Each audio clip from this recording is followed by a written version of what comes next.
Hər vaxtınız xeyir olsun, hörmətli izləyicilər. Ekspert evinin növbəti buraxılışında yenə də həmkarım Namiq müəllimlə həm bizim özümüzü, həm də hamını düşündürən və maraqlandıran mövzulardan biri ilə yenə də qarşınızdayıq. Necəsiz Namiq müəllim? Hər vaxtınız xeyirli olsun Aytan xanım, hər vaxtın xeyriniz olsun bizi izləyən dostlarımız. Uzun zamandan sonra bayramlar düşdü deyə təbii ki çəkilişlərimizi də dayandırmışdıq. Yenidən yeni podkastımıza başlamaq istəyirik, bəli. Və düşünürəm ki, hər kəs üçün də çox maraqlı bir mövzu olacaq. Bəli.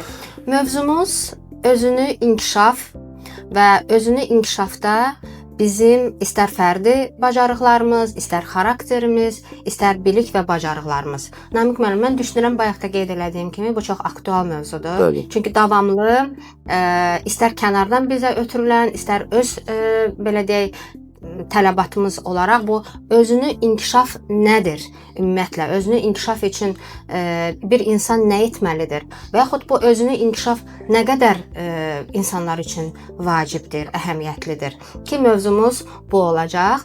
Necə istirahət elədiniz Namiq müəllim? Pis olmadı, yəni biraz uzun oldu. Hə, uzun oldu. Əslində o da ayrı bir mövzudur. Bəli. Yəni mən düşünürəm ki, ölkə iqtisadiyyatı üçün, biznes üçün o qədər də xeyirli, faydalı deyil. Ümumiyyətlə birinin istirahət üçün də, yəni belə deyək də, məzuniyyət deyilsə, bu aralıqda istirahət insanı bəzən yorur. Bəli, düzünü tamamilə desəm. doğru.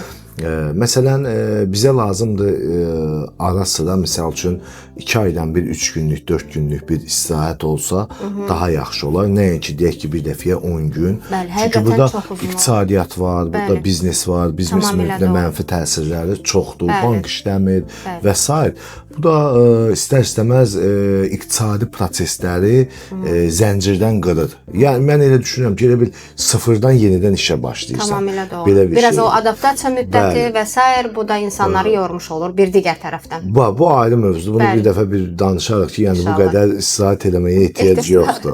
Ehtiyac yoxdur mən düşünürəm. Qaydaq mövzumuza. Mövzumuza gəlincə, mövzumuza birinci mən 2 məsələni toxunmaq istəyirəm. Bir orada qeyd elədiniz nələr və bir də bir şeyi qeyd edeyim. Mühit də çox önəmlidir. Yəni məsəl üçün mühit deyəndə nəyi nəzərdə tuturuq? Hər şeyi. Yəni cəmiyyəti də nəzərdə tuturuq, ailəni də nəzərdə tuturuq, zamanında düzgün olan yerdə, məqamda olmağı da nəzərdə tuturuq. Bu mühitin özünü inkişaf üçün nəzərdə tutursunuz? Bəli, özünü inkişaf üçün də çox böyük təsiri var ki, məsəl üçün, belə deyək, məsəl üçün bir sinifin ya məsələn məktəblərdə klassik olaraq A sinifləri var idi. Bəli. A sinifləri çox da maraqlıdır ki, bütün məktəblərdə ən yaxşı oxuyan sinif zaten bütün siniflərdə, məsələn bizim məktəbimizdə A, B, C, D, Y, G və s. yığılı sinifləri olurdu. var idi və bildiyiniz A-dan başqa digər siniflərdən də xüsusi istedadlı Yığırdılar A-ya. yaxşı oxuyan uşaqları A-ya yığırdılar. A-ya yığılırdı. A-ya yığıldığı üçün orada bir rəqabətli mühit formalaşırdı. İndi rəqabətli mühitdən əlavə mən ümumi prinsipi, fikrimi çatdırmaq üçün deyim. Məsələn, orada demək yaxşı oxuyanlar olurdu. Ola bilər ki, yaxşı maddi müəyyən imkanları olan şəxslər olurdu. Və bir müddətdən sonra bunlar, məsələn, bunlardan biri bir yaxşı vəzifəyə gedəndə, məsələn, onun hansısa bir gələcək perspektivləri olan şəxs, təbii ki, öz sinif yoldaşlarını da orada dartır yanına. Yaşa. Ona görə bu şəxsin gələcəyi üçün mühitin də çox önəmi var. Və yaxud da ailə, belə deyək də, yaxşı imkanlı ailə, nə mənada, məsələn, valideynlərin müəyyən bir nüfuzu var, imkanları var, istər şəxsi sosial təbəqənin deyək. Sosial təbəqə çox önəmlidir. Məsələn, bu reallıqdır da, bunu biz danmağımızın, qaçmağımız. Məsələn, deyək ki, şəhər mühitində böyüyən bir 100 ailənin, uşağının 50-60% təhsilli olur, inkişaflı olacaq. azalacaq. Hansısa bir ucqar rayonda, kənddə yaşayan bir 100 ailəni götürsək, onun faizi Nisbətən, daha az bəli. olacaqdır. Təbii ki, bizim amma qeyd edeyim ki, statistikada ucqar rayonda bəzən çox belə də wunderkid dediyimiz uşaqlar formalaşır. Mən sizə deyim ki, qeyri-adi uşaqlar rayon sırf o regionlardan Bəli. çıxıbdır. Bəli. Məsələn biz bunu təhsildə də görürdük də. Məsələn yüksək ballı uşaqlar heç bir hazırlığa getməyən, heç bir şəraiti olmadan kənd məktəblərindən çıxan uşaqlar olur. Çox olur. Nəinki şəhər məktəbində. Çünki məqsəd yönlülükdür. Baxın, özünü inkişafın bir əsas punktlarından biri mühit olduğu qədər bir o məqsəd yönlülük də var. Bəli, O məqsədə, hədəfə çatmaq üçün göstərdiyi o səylər, işlər məsələsi. İkinci məsələ nə ideyası idi? İkinci məsələ həmişə bu günlərdə özünü inkişaf, belə deyək də, hardasa mən 2010-cu ildən bəri də, 2010-cu ildən bəri bu özünü inkişafla, 2010-dan da olmaz, bəlkə biraz da geri olar, 2007-2008-dən özünü inkişaf kitablarına mütaliə edirəm. Düzdür, o vaxtda tərcümələr çox az idi. Bir neçə özümüzün kitablarımız var idi, onları mütaliə edirdim. Bir də rus dilində olan ədəbiyyatlar olurdu, görürsən tərcümə edilmiş, onlardan nəsə oxuyurdum. Özünü inkişaf bu günlər bizdə müasir ifadədir. Yəni bugün hər kəs özünü inkişafdan danışır, hər kəs məsələn özgüvəndən danışır, hər kəs öz bacarıqlarını, məsələn nəzəri və digər bugün müasir adı yumşaq bacarıqlar deyirik, bunlardan danışır. Amma bizim bir dədə-baba sözümüz var, atalar sözü deyirik də. Deyir, insanın həm elmi olmalıdır, həm helmi olmalıdır. Elm dediyimiz bu nəzəriyyədir, helm dediyimiz bunun digər göstəriciləri və bacarıqları. Yəni biz bunu bini qədimdən bilirik. Sadəcə Avropa bunu o qədər bəziyib bizə təzdən geri satır ki, biz elə bilirik ki, bizim dünənə kimi, məsələn, babalarımızın, atalarımızın özünü inkişafla bir xəbəri olmayıb. Bax, belə bir məsələyə. Təbii ki, bu təməldən insanın bir nailiyyət əldə eləməsi üçün fərqi yoxdur da, istər təhsilində, istər iş həyatında, istər şəxsi həyatında, istər dost həyatında fərqi yoxdur. Ümumiyyətlə bir şəxsin həyatı boyu inkişaf eləməsində insanın təkcə nəzəri biliklərindən yanaşı və yaxud da nəzəri bacarıqlarından yanaşı bunun digər özünü inkişaf etdirəcək bacarıqları da olmalıdır. Mütləq bunlardan biri məsələn xarakterdir. Bunlardan biri misal üçün səbirli, təmkinli olmaqdır. Biri misal üçün məsələlərə adekvat yanaşmaqdır. İkinci əsas məsələlərdən biri analitik düşünmənin olmasıdır. Analitika sənin qərar verməndə çox böyük rol oynayır. Təbii ki, mənə görə bir insanın inkişafında bu amillər danılmazdır. Amma bunların hamısı gərək eyni paralel formada inkişaf eləsin. Məsələn, mənim yumşaq, həlim xarakteri olmağım yaxşıdır, amma həddən artıq olmağım o qədər yaxşı deyil. Mənim daha çox belə deyək də, qəzəbli olmağım yaxşıdır, amma həddən artıq olmağım yaxşı deyil. Demək, hər bir şeyi öz qədərində eləyəndə, bəli, ona daha uğurlu olur. Amma bir dənə məsəl var, deyir ki, belə deyim də, mən düşünürəm ki, bunlarla yanaşı olan, bir də vacib olan təkan verici əsas amil davamlılıqdır. Davamlılıq. Bəli. Bax, mənim fikirlərim bu, hələ ki ilkin addımda bu, sonra təbii ki mövzumuzda müəyyən belə deyək də fikirlər formalaşacaq, siz də öz fikirlərinizi deyəndən sonra mən sizin bu dediyiniz, danışdıqlarınızla tam birəbir razıyam və biz bəzən özünü inkişafdan danışanda belə səhv olaraq düşünürük ki, bu yalnız karyera sanki ağlımıza gəlir. Amma insanın birinci özünü inkişafı mən düşünürəm şəxsi həyatından belə başlamalıdır. Yəni şəxsi həyatımızı kənarda qoyub yalnız mən öz peşəkar və yaxud ixtisas yönümlü özünü inkişafımı etməliyəm də düzgün deyil. Siz dediniz 2006-2007-ci ildən bəli biz o dövrün uşaqları, gəncləri olmuşuq ki, bizim üçün özünü inkişaf kitabları ümumiyyətlə belə resurslar, istəyir video, istəyir audio, istəyir nə bilim kitab formasında yox idi. Buyurun. Mən sizə deyim 1998-ci il, mən hər zaman bunu deyirəm, gənclərlə söhbətimizdə də deyirəm. 98-ci ildə mənim əlimə Dale Carnegie-nin İnsanlarla münasibət qurma məşhur o kitabı düşdü. Təbii ki, rus dilində idi. İnsanlarla münasibət. Yəni o kitab mənim istər şəxsi həyatımda, istər belə deyək, karyera həyatımda ki, biz şəxsi həyatda daha çox insanlarla münasibətdə oluruq, münasibətlər qururuq ki, o dövrdə mənim belə deyək, ailə həyatı qurmaq dönəmim idi ki, yeni ailə idi, yeni insanlar idi mənim üçün. İstəyir həyat yoldaşımla belə, istəyir onun qohum əqrabası ilə belə. O kitab mənə ciddi dəstək verdi ki, mən onlarla, hətta orada belə bir punkt var idi ki, necə edəsiniz ki, insanlar sizi sevsinlər. Bəli. Çünki bilirik ki, birinci sevgini qazanmalısan ki, digər məsələlər də, münasibətlərin digər hissələri də dolmuş olsun. Ki, dediyim kimi ciddi o kitab mənə özünün inkişafı üçün təməl qoymuş oldu. Və daha sonra təbii ki, dediyimiz kimi də bu karyera mövzusunda, yəni özünün inkişaf mövzusunda, bəli, biz biraz o mövzuda ona görə hazırda bəlkə də daha çox onları almağa çalışırıq istənilən halda. Bu formada olmuşdu. Daha sonra dediyimiz kimi bu Namiq müəllim, əsas ciddi məsələ, mən düşünürəm ki, özünün inkişaf, istəyir kitab oxu, istəyir videoya bax, istəyir nə bilməyim, hardan alırsansa onu müşahidə elə, müşahidə ən ciddi belə deyək, resursdur. Əgər insanı müşahidə eləyə bilirsənsə, onu belə deyək də, yaxşılarını o deyirik, gör-götür dünyasıdır. O oxuduğum kitabda mən birə-bir punktlarla altından qeyd etdiyim bütün o tapşırıqları deyək, nə bilim sətirləri deyək, həyatımda tətbiq eləməyə başladım. Yəni praktik hissəsi. Yəni oxudum, özünün inkişaf kitabını oxudum. Mən nə bilim nə o dediyiniz o resursu əldə elədim. Oxudum, qaldı yox. Birbaşa onunla dediyimiz praktik hissəsində, o təcrübə hissəsində bunu mütləq şəkildə özünün inkişafda olmalıdır. Deməli, Namiq müəllim, belə bir hekayə var. Yəqin ki, siz də eşitmisiniz. Məşhur hekayələrdən, məsələlərdən belə deyək biridir ki, bir kişi olur. Bunun 2 övladı olur. Amma kişinin özünün heç o qədər də yaxşı bir uğurlu həyatı olmur. Biraz içki aludəçisi, biraz uğursuz belə deyək, iş həyatı və s. Yaxşı bir həyatı olmur və bunun 2 övladı olur, 2 oğlu olur. Bu övladlar böyüyür. Biri çox uğurlu insan olur, biri isə çox uğursuz.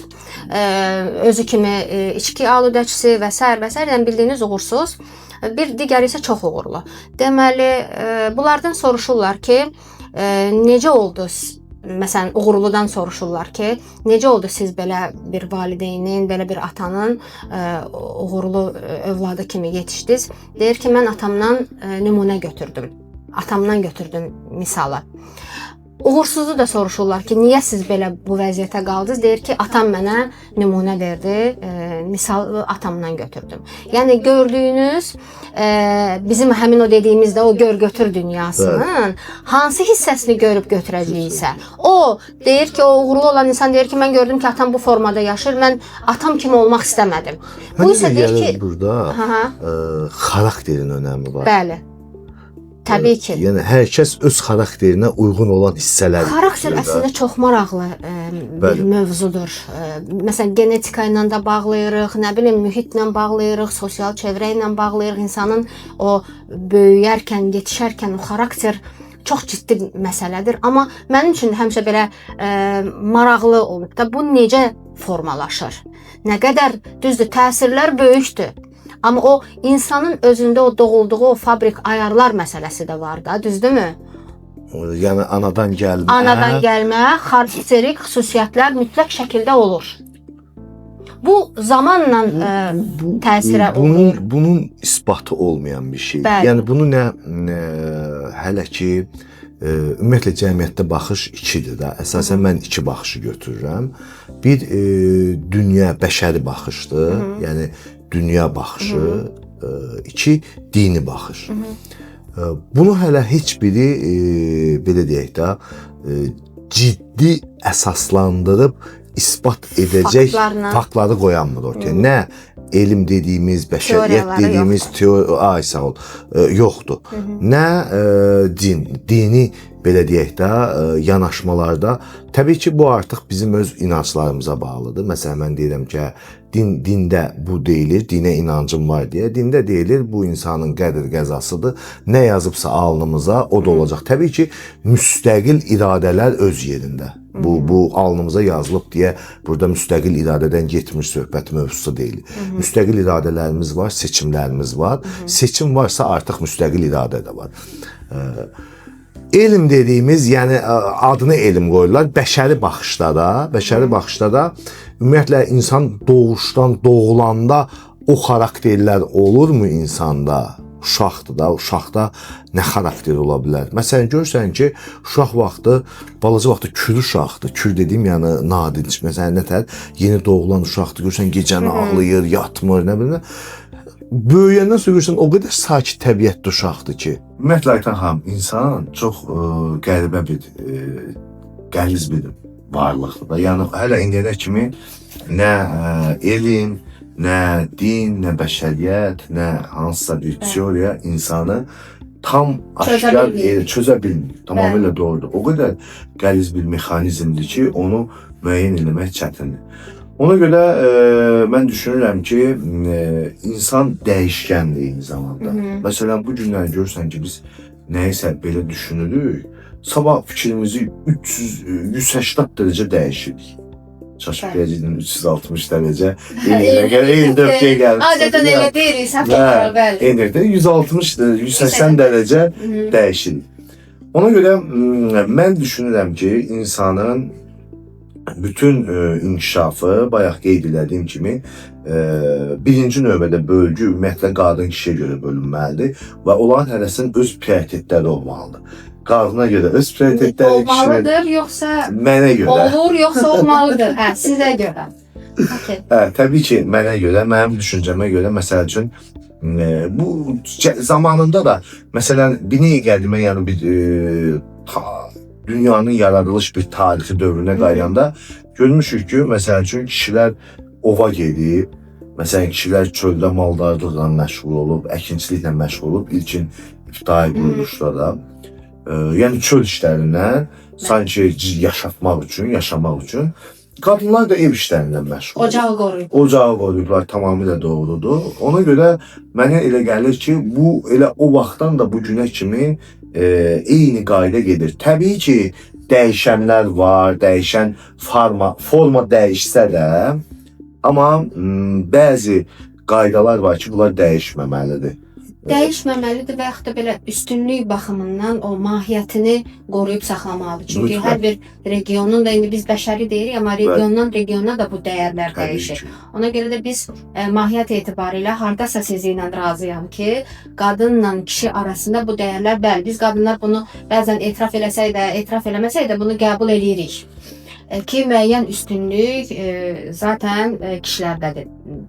Güc baxımından, müəyyən işlər baxımından, o dediyiniz bayır işləri, müəyyən öhdəçilik baxımından, məsuliyyət. Amma biz qadınları da bu dövr zaman bəlkə də axtarsaq, o yaradılışda biz də buna hazır olmamışıq və yaxud istəməmişik. Bu kişi rolunu bəzən həyatımızın müəyyən mərhələlərində həyata keçirmək. Amma dövr zaman bizi də müəyyən bu belə deyək də çağırışlar qarşısında qoyur ki, biz istənilən halda sizin prioritet olduğunuz sahələrə girmiş olur. Bu çox belə deyək mübahisəli mövzular. Məncə buna girilməyək. Ona biraz başqa cür baxıram. Bəli. Mən düşünürəm ki, bu tamah və ya nəfslə bağlıdır. Bir çox məsələlər kimi. Tamah və nəfslə bağlıdır. Bəlkə də olanla qane olmamaq, məsələn, və yaxud da ki, daha azdır və yaxud da, məsələn, belə deyək də, 30 il bundan qabaq bu dərəcədə, bu cür yırtıcı halda deyildi. Məsələn, 30 il bundan qabaq yenə də qadınlar da işləyirdi. Bəli. Amma və yaxud 30 il bundan qabaq elə kişinin özü də bu qədər iqtisadiyyata bağlı deyil. Çünki mənim iqtisadi imkan, o yenə kapitalizmin bəli, yırtıcı tələbləridir ki, o qədər seçim var ki, 30 il bundan qabaq bu qədər seçim yox. Görür, bəli, təbii ki, görür. Bəli. Sən uşaqdır, görür, filan kəsin, Bəli. filan şeyləri var. Bəli. Bu ayrı mövzudur. Bununla bağlı bir dəfə ümumiyyətlə danışarıq. Sırf belə deyək də, bu mənə görə rutin həyat tərzimizdir və bununla bağlı danışmaq lazımdır. Bəli. Bu çox vacib mövzulardan İşinə maraqlı olur. Hə, çox maraqlı ola bilər. Amma bugünkü mövzumuz bizim bir şəxsin öz əsasən karyera həyatında, iş həyatında deyək ki, bir şəxs necə özünü formalaşdırmalıdır. Mənə görə, buyur, nəsə demək istəyir? Sualım belə yarandı Aha. siz danışdığınız müddətdə. Sizcə bax o özünü inkişaf dediyimiz hardasa o dayanır? Yəni artıq mən müəyyən bir səviyyədəyəm, artıq müəyyən bir karyeramı qurmuşam. Bu hardasa dayanmalıdır. O komfort zona dediyimiz, rahatlıq dediyimiz. Birinci biz müəyyən edək özünə inkişafın meyarlarına sən nəyə qatırsan. Əgər sən gündəlik cəmiyyətdə baş verən hadisələri, informasiyaları və yaxud da sənin hansısa bir sahə üzrə peşə biliklərinin artırılmasını deyirsənsə, bu dayanmamalıdır.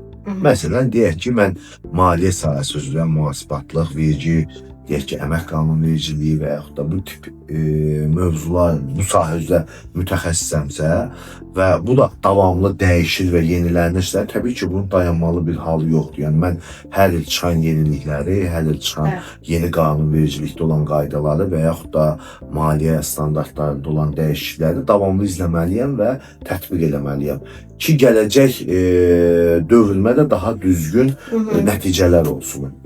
Yox, digər özünün inkişafın, mən məsələn, müəyyən bir yaşdan sonra öz xarakterimdə nə isə dəyişim, bu məncə dayanmalıdır. Təbii ki, bir tek bizim oturmuş xarakterlərimiz var da. Bəli. Qəbul elədiyimiz məqamlar var, məsəl üçün, mən sadə bir şey deyim. Məsəl üçün, mən bakalavru bitirdim. Magistra qalan dövrdə 2002-ci ildə bakalavru bitirəndə bir çox, məsələn, həm yaşıdlarım, sinif uşaqlarım və yaxud da qrup yoldaşlarım dedilər ki, məsələn, niyə vaxtını itirirsən magistraturaya və yaxud da ona səs gəldiyi hərbiyə get vaxtında bitir, sonra gəl iş həyatına başla. Mən məsələn deyirdim, yoxdur, magistr lazımdır, yəni bizim elmi dərəcəmiz üçün, tamamlanması üçün və yaxud da ola bilər yeni bir belə deyək də biliklər qazanmağım üçün, eyni zamanda ən azı hərbidən 1-2 il möhlət almağım üçün və s. Yəni bir çox səbəblər var idi, müsbət tərəfləri var idi sabah iş həyatına. Bundan sonra məsəl üçün belə deyək də, o dönəmlərdə məsələn mən müəyyən belə deyək də, təhsillə bağlı müəyyən ingilis dilindən məşğul olurdum, müəyyən ixtisasımla bağlı kitablar oxuyurdum və ya əlavə vəsaitlərdən istifadə edirdim və mənim məsəl üçün həmin o yaşıdlarımdan biri görürsən, biri hardasa işləyir, indi maaş alır da, məsəl üçün ola bilər hansısa bir kateqoriya olaraq, vəzifə iş kateqoriyası olaraq daha aşağı iş kateqoriyalarını dağıt çəkmək istəmirəm. Həmin belə deyək də, işi çox da abartmaq istəmirəm. Məsələn, mənə deyirlər ki, məsələn, gəl burada işlə də, sən onsuz elə belə deyirdim, yox da, bax, mən orada işləsəm, düzdür, mən 5-10 manat pul qazanacam və ona tamahlanacam. Mən orada əldə edəcəyim mənim 10 ildən sonra mənim üçün o faydasız bir iş olacaq. Yəni o mənə bu günləri ola bilər maddi qatı, bugünkü mənim maddiyyətə ehtiyacım var pula. Amma o dərəcədə ehtiyacım yoxdur da, indi atam ailəni saxlayır, dolandırır. Dəstək var, az çox demirəm indi belə yüksək səviyyədə, amma normal da indi bir sıradan bir statistik Azərbaycan ailəsi o dövr üçün. Amma mən orada 5 manat pul qazana bilərəm, bu tərəfdən mən itirərəm. Mən dedim, yox, mən məsəl üçün işləmirəm. Bu sahələr mənə ehtiyac yoxdur. Nə olsun, pul qazandığım işim var. Mən elə 2 il nəyimi soxuyaram. Həm də tələbəlikdə tələbəliyimi keçirim, bir baxım cəmiyyətə. Və ondan sonra mən bir işə düzəldim, dövlət müəssisəsində düzəldim. Adi bir iqtisadçı kimi. Çox aşağı bir məvacibə, belə deyim də, bugünkü o dövrkü pulda indi adla deyirdik 22 şirvan 5 məmməd mənim ilk əmək haqqım idi. O da indiki pulla çox aşağı bir məbləğ. Elə bilin indi indiki pulla aylıq bir 50 manat maaş alırdım. 40-50 manat. Ayşə alış gücünə görə 50-60 manat bu eyni gücdə olan vəsait alırdım. Amma mən bilirdim ki, artıq mən bir dövlət müəssisəsində, bir Elmlər Akademiyasında iqtisadçıyam. Mən məsələmi özümü inkişaf etdirmək istəyirəm. Orada mən alimlərlə oturduram. Çox uğurlu bir şeydi. Məsələn, nə olsun demək ixtisasda, amma zaten orada əsas orada mən perspektivli insanları görürdüm. Hansı ki elmi dərəcələri var idi, hansı ki müəssisə rəhbəri idi. Əvvəldə dediyiniz o müşahidə zonanız uğurlu bir seçim idi. Bax, onlardan artıq mən götürməklə gördüm, bunların həyat tərzi necə olub, öz inkişafları necə olub, buna başladım. Amma digər yoldaşlar yenə də hələ orada işləyir, amma indi baxırsan ki, daha aşağı kateqoriya budur. Bu uzun müddət eyni işi işləyib qalıb və bununla da qənaətlənmək. Yəni heç bir dəyişikliyə, heç bir nə bilim inkişafa getmək istəməmək, getməmək məsələsi. Mən xatırlayıram, lisey direktoru təyin olunandan sonra da istəyir peşəkar inkişafda, istəyir şəxsi inkişafda özümü belə deyək də inkişaf etdirməyi davam edirdim. İstəyir maliyyə savadlılığı baxımından, istər idarəçilik baxımından, hətta belə deyək də dostlardan, yoldaşlardan gələn bir fikir var idi ki, biz artıq sən direktorsan, yəni direktordan yuxarı hansı vəzifə var ki, sən nə üçün özünü inkişaf etdirməyə hələ də davam edirsən ki, mən o müddətdə dediyim kimi sizin o maliyyə savadlılığına qoşuldum, təlimini ciddi şəkildə aldı. Daha sonra peşəkar idarəçilik təliminə qoşulmuş oldum və paralel də özüm üçün elədiklərimi. Yəni bir direktor üçün artıq o mərtəbədəsən, ondan yüksək nə ola bilər? Sənin üçün o inkişaf nə üçündür? O ilə qənaətlənməmək. Yəni deməyim odur ki, hər zaman həyat boyu öyrənməni özü üçün təşkil eləməlidir insan ki, bu istər şəxsi həyatında, istəyir peşəkar həyatında o pillə harda dayanır? Məsələn, mənim üçün o qeyri-müəyyən bir yerdir. Yəni onu müəyyən etmək çox çətindir. Yəni bu elədiklərimiz hazırda bizi indi biraz təvəzzəkarlıqdan uzaq olsa da öz güvəni verdi ki, şəxsi işini qura bilərsən, şəxsi biznesini artıq daha fərqli formada öz peşəkarlığını da, şəxsi işlərini də qurmuş olasan. Ümumiyyətlə qeyd edeyim ki, şəxsi iş, şəxsi belə deyək də biznesin bu təkcə öz güvən, öz belə deyək də inkişafla tam 50'si bu olsa da 50% digər göstəricilər də olmalıdır ki, yəni sən bir işini quracağın halda sənin arxanda təminat olmalıdır, sənin belə deyək də özünü dolandıracaq vəsaitin olmalıdır. Bundan keçən mövzularda bir xeyli danışdıq. Bəli. Ona görə belə ümumiyyətlə mən ümumi bir marşrut xəritə götürsək, bir yeniyetmə şəxsin bir gənc özünü inkişaf üçün nə etməlidir? Nə etməlidir? Məsələn, mənə görə birinci ümumiyyətlə ən birinci bütün gələcəkdəki müqayisələri mən həmişə hər yerdə bunu demişəm. Bütün gələcəkdəki müqayisələri özünlə aparmalıdır. Bu gününlə və gələcəkdə olacağından. Yəni bu günləri ən çox məsələlərdən biri filan kəs filan elədi, fəsməkən elədi. Yəni kimləsə müqayisə aparmağa ehtiyac yoxdur. İnsan özünə müqayisə aparmalıdır. Özünün bugününlə, özünün keçmişini və yaxud da gələcəyini müqayisə edib və ona görə. Çünki hər bir insanın öz genetikası var, öz anatomiyası var, öz məntiqi düşünməsi var, özünün siz dediniz, insan doğulanda doğuşdan olan xarakterləri var, genetik bizim de bilməsək də, amma elə deyilik də.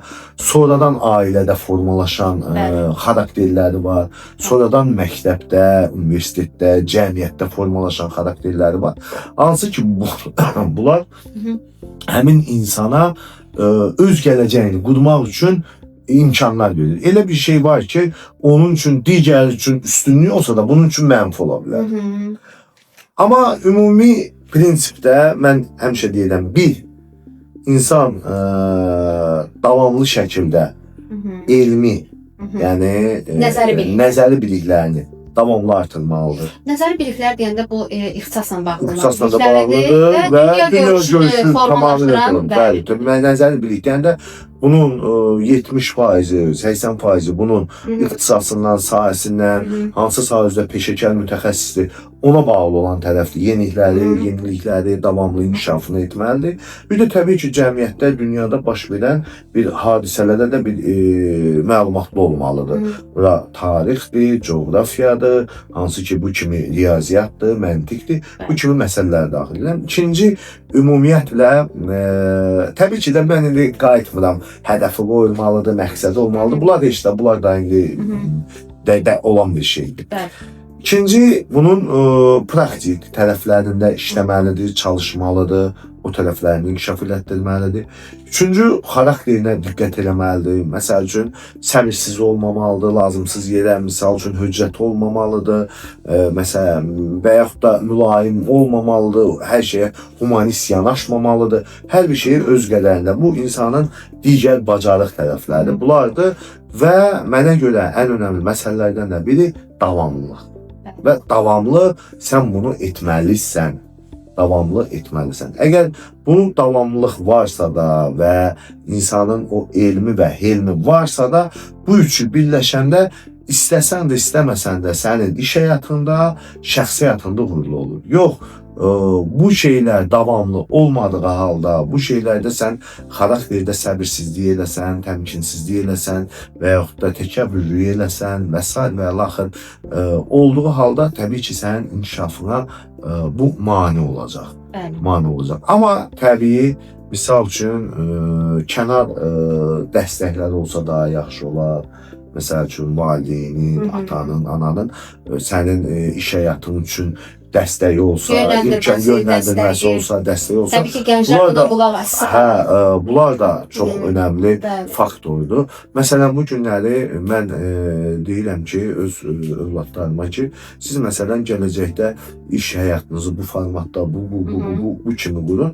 Mən sizə iş həyatınızda çox ciddi dəstək olacağım. Yəni, sizi işə düzəlməkdə sizin problemləriniz olmayacaq. Çünki əlaqələrim var, müəyyən kontaktlar var ki, onlar lazım olsa mənə çox ciddi şəkildə dəstək olar, kömək olarlar. Amma məsəl üçün 25-30 il bundan qabaq bu bizim cəmiyyətdə o qədər də aktual olmayan bir məsələ idi. O vaxt indi hələ də mənim atam həkim idi, mən iqtisadçıyam, mənə nə kimi dəstək olur. Ancaq mənim təhsilimə edə biləcəyi dəstək təhsilimdir, təhsilimdən maksimum səviyyədə dəstək olubdur mənim. Ona görə bax bu şeylər də belə də vacib məsələlərdən biridir və vacib məsələdir. Mən belə yanaşıram. Qaldı öz inkişafından, insanın öz inkişafından ən önəmli məsələ o məqamı aydın etmək. Öz inkişaf başqa şeydir, özgüvən başqa şeydir və önəmli məsələlərdən də biri özgüvənin düzgün şəkildə olan özgüvənidir. Yəni şişirdilmiş yaşa. Egonun egonun da səndə düzgün olan qədəridir. Ona görə bu özgüvənlə bağlı bir dəfədə bir yaxşı mövzu aça bilərik. Özgüvən önəmlidir. Ona görə özgüvəni də biraz qarışdırmamaq lazımdır. Çünki özgüvən insanlarda çox belə də lazımsız şişirtmələrini gətirir. Mənim özgüvənim var, mən beləyəm və görürsən ki, mənə görə məsəl üçün özgüvənin biraz artıqlığı, lazımsız qədər artıqlığı qarşımdakı insanın psixoloji problemli olmasını görürəm. Əslində o özgüvənin altı boş olarsa, o təbii ki, altı boşu biz deyirik. O deyil, mənim altı boş deyil. Sən düşünür ki, altı boş deyil. Məsələn, dırnaq arası bugün görürsən ki, TikTok'da biri çıxır, danışır özgüvəndən. Mövzu bizim kimi yox, belə yüngül həyat tərzi sürən bir danışıqlar olur və mənə elə qəribə, o qədər özgüvənli acı. Mən öz-özümə belə də donub qalıram ki, yəni, axı bu nədir ki bunun üçün? Bunu özgüvənin üzərində qudur ki, yəni mən çıxıb bu cür danışmağım üçün özgüvən lazımdır. Bunun üçün özgüvən lazım deyil. Deyil, utanmasam oynamağa nə var ki? Yəni, mənim üçün bu özgüvən tamam mənə görə başqa bir şeydir. Özgüvən xarakterli olmaqdır. İnsanın, məsəl üçün, sən demişkən, o arxa bazasının dolu olması deməkdir. Özgüvən burada formalaşır və nə qədər dolduqca o qədər özgüvənin artır. Nə qədər bu paralel gedəndə görürsən ki, bu normal qarşılanır. Yoxsa ortada bir şey yox. Əslində müəllim, biz bunu dediyiniz o sosial şəbəkələrdə, istəyir TikTok'da, istəyir Instagram'da o qədər izləyirik ki, yəni İzmir kimi karşımıza çıxır. İstəmirik. Tamamilə də qarşımıza çıxır, istəyirik, istəmirik. Amma yəni dediyimiz kimi də heç o qədər mövzuya və yaxud ixtisasa sahib olmayan insanlar həmin mövzularda fikir bildirmiş olur. Mən özüm də bəlkə 100 dəfə düşünürəm hər hansı bir məsələ haqqında fikir bildirməyə ki, yəni özgüvən var, amma bunu bazada sanki belə deyək də hesab edirəm var, amma yenə də hardasa bir insan düşünür, necə deyim, çəkiyə qoyur, bu sözü deyə bilərəm, bu sözü deməyə bilərəm. Yəni biz bunu düşünürük mütəxəssislər, amma dediyim ki, mütəxəssis olmayanlar ümumiyyətlə bizə indi hər şey şünaslıq baş alıb gedir də, hamı hər şey haqqında fikir bildirmiş olur. Amma dediyimiz kimi bu özünü inkişaf mərhələli, sizin sadaladığınız mərhələlər, plus davamlılıq, həmin o mərhələləri, həmin o bilik, bacarıq, nə bilim, o fərdi keyfiyyətlər, xarakter, davamlılıq və belə deyək, o bir heykəl var, yəqin ki siz də onu görmüşsünüz. Bir insan özünü sanki yonur və bu o yarıya qədər yonur o heykəl, fikir vermişsinizsə, çox fəlsəfi əslində bir şey. Yarıya qədər yonur, yəni bu hələ davam eləyəcək, bitməyir. O prosesin bitmədiyini göstərmiş olur həmin o heykəl. Mən düşünürəm ki, hər bir insan həyatını o formada qurmalıdır, qurmağa çalışmalıdır və o dediyimiz o gör-götür dünyasından da yaxşı şeyləri, dəyərləri, özünü inkişafının məqamlarını o formada davam etdirməlidir. Mən də elə düşünürəm. Məncə bu mövzu o qədər geniş bir mövzudur. Yəni saatlarla bu mövzudan danışmaq olar. Amma yekun olaraq, mən tərəfindən yekun, bəlkə sən davam edirsən, deyəm mənəm. Yekun olaraq onu bildirim ki, bir nəyəsə nail olmaq insanın təbii ki Allah'ın verdiyi bir ruzu belə. Bazen görürsən, mən sizə bir şey deyim, biraz dini tərəfdən də baxış edəndə. Görürsən, insanlar bütün gün işləyir, amma ortada bir şey yox. Bilsən, indi mən ona ilahi bir ruzu mu deyirəm, bərəkət mi deyirəm, insanlar bəşəri bir nəsə deyil, bilmirəm, və yaxud da özünün qabiliyyətsizliyi deyil, mənim qabiliyyətim çatmır. Amma mən düşünürəm ki, istənilən halda bizim işlərimizin nəticəsində bir ilahi ruzu bərəkət də olmalıdır. Bax, o ruzu bərəkət olanda görürsən ki, insanın işi daha rahat gedir. Bəlkə də biz bilmədiyimiz bir görsən biz gördüyümüz bəlkə də kişinin məsəl üçün şərti olaraq dedim 70%, və 30%-ni biz görmürük də, bəlkə bizə bunu qarşımıza çıxardırlar və s. Bəzən görsən işimiz çox rahat gedir, bəzən görsən çətinliklərin gedir. Ona görə daşdan çıxır, biz axı qoyuruq daşdan çıxır. Amma mən məsələn mənim belə deyək də qəbuluma görə mən əməyimi çəkməliyəm, zəhmətimi çəkməliyəm, mən məqsəd yönlü olmalıyam, mən davamlı işimi görməliyəm və təbii ki, bunun mənim üçün faydası, xeyri varsa, Allah bunu mənə nəsib eləyib, bərəkət edəcək. Yox, xeyri yoxdursa, olmursa demək bu da Allahın mənə vermədiyi bir şey. Bir tərəfində bu inancı var məndə. Allah deyir səndən hərəkət, məndən bərəkət. Yəni o bəli. Ona görə mən bayaq ilk cümləmdə dedim ki, bizim yazımız var, amma təbii ki, müstəqil iradəmiz var, seçimlərimiz var. Əgər bir yerdə seçimlər varsa da, demək bizə müstəqil iradə verilir. Və biz də müstəqil iradə ilə bu addımları atırıq. Təbii ki, insan əmək, zəhmət çəkdiyi halda, mənim inancıma görə, ümumiyyətlə bir şeyə görə sən əziyyət çəkirsənsə, bunun qarşılığını mütləq görəcəksən. Mən də tam inandığım bir şeydir. Mütləq görəcəksən. Qeyri-mümkündür ki, yəni öz keçmiş həyatımda da olan yerlərə baxıram ki, nəyə mən ciddi ürəklə, sidq ürəklə əmək, zəhmət çəkmişəm, mən onun nəticəsini görmüşəm. Nəyə ki, mən elə yüngül barmaq arası bir həvəs olubsa, onda olanı da olub, olmayanı da olub. Amma mən demişəm ki, məsələn, bunu olacaq və bundan ötürü addımlar atmışamsa, o olubdur. Mütləq ki, olubdur. Ona görə bu inanc var məndə və bunu da bilirəm ki, bunun üçün insan əziyyət, zəhmət çəkirsə, o onun nəticəsini əldə edir. Mövzu genişdir, baxış müxtəlifdir. Bu günləri hələ də dırnaq arası dayday mövzusunda qalanlar da var. Bunun var mı bu tərəfi var. Amma insanın özündən bağlıdır və məsələn mən deyərdim ki, bugünkü gündə olan bəzi rəhbər şəxslər, deyək ki, dövlətdə təmsil olunan vəzifəli şəxslər bir çoxlarında görürsən və yaxud da biraz da aşağı, məsələn, nazir, hətta nazirdən aşağı, hətta nazir ondan aşağı kateqoriya vəzifələr var ki, baxırsan ki, sıradan bir adam olub, amma bu günlərin kifayət qədər ciddi vəzifələr və həqiqətən baxmısan ki, onların keçmişində sıfırdan bir yerdə işləyib, yaxşı işçi olub, savadlı olub, öz işindən, əməyindən gəlib, inam qazanıb, güvən qazanıb, var, elə adamlar var, bu günlər hətta yenə də deyirəm, nazir səviyyəsində olan adamlar var, nazirdən aşağı idarə rəhbərləri olan səviyyədə olanlar var, biznes mühitində olanlar çoxdur. Yəni, belə adamlar çoxdur.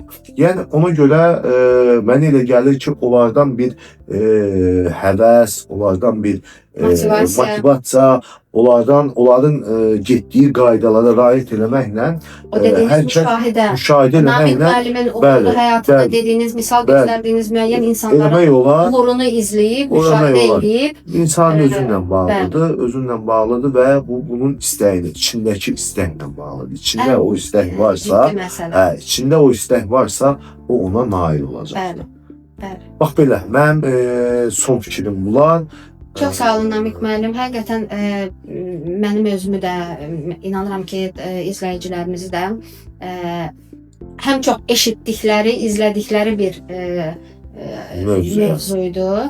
Həm də bildikləri bir şeylər biz sadəcə vurğulamış oluruq. Bəli.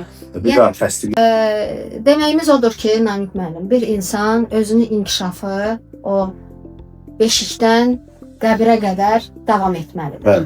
Bu halda və davamlı olaraq bunu etməlidir ki, bu halda dediyimiz o uğurudur, dediyimiz o gözəl həyatıdır, dolu-dolu yaşamımız olsun.